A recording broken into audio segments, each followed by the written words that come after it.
ئەفەمەی گوێم لە جیڕە و دەنگی قەڵەمەکە بوو نووسینی دەکرد.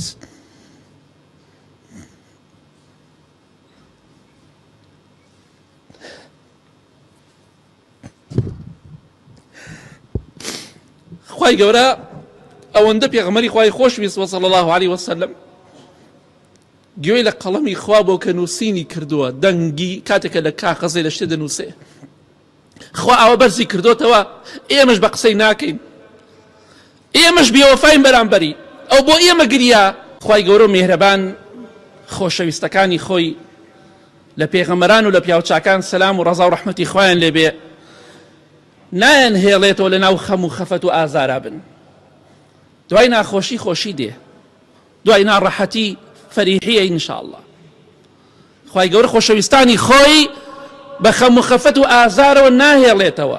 کاتێککە پێغەمبەری خوا صلی الله عليه وسلم ئەو هەموو ئازاری توش بوو، بەڕاستی لەسکی دایکیا بوو، باوکی مرد، لە تەمەنی 6 ساڵیە دایکی لەدەستدا، باپیرەی مرد، مامەی مرد، ئەبوو تالیب خێزانی مرد، ناوسکی وشتر و حیوانیان کرد بەسەریدا. ئەو هەموو ناخۆشی و ناڕەحەتی و سوکایەتی و جوێندانە بێگومان خوای گەورە دڵی خۆشەویستی خوا صلی الله عليه وسلم دەداتەوە، دڵنەوایی دەکات. خوای گەورە نایەڵێ ئەم خەم و خەفەت و ئازار هەر بەردەوام بێ.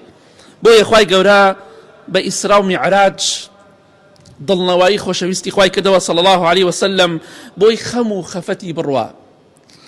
و خوای گەورە بە ئیسرا و میعراج پەیامێکی دا بە پێغەمبەری خوا صلی الله عليه وسلم کاتێکە بەهەشت و جەهەنەمی بینی، هەموو شتەکانی بینی، فەرمووی ئەمە ڕێز و حرمەتی ئێمەیە بۆ تۆ. بۆیە پەیامێکە ئەی محەممەد صلی الله عليه وسلم ئەگەر ئەهلی زەوی بێدینەکانی سەرزەوی ڕقیان لە تۆ بێ و سوکایەتیت پێ بکەن، پەیامەکەی تۆ ڕەفزکەن و قبوڵی نەکەن، ئەوە دڵنیا بە ئەهلی ئاسمان ئەڵڵا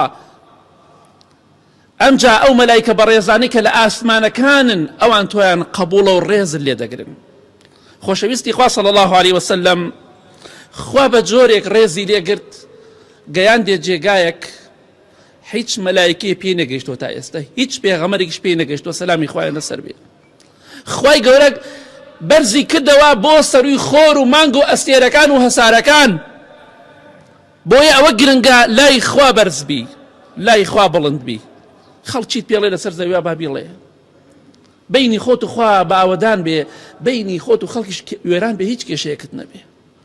کەواتە ئەی محەممەد صلی الله عليه وسلم بزانە خوا چەندێ تۆی بەرز کردەوە، با خەڵکی سەر زەوی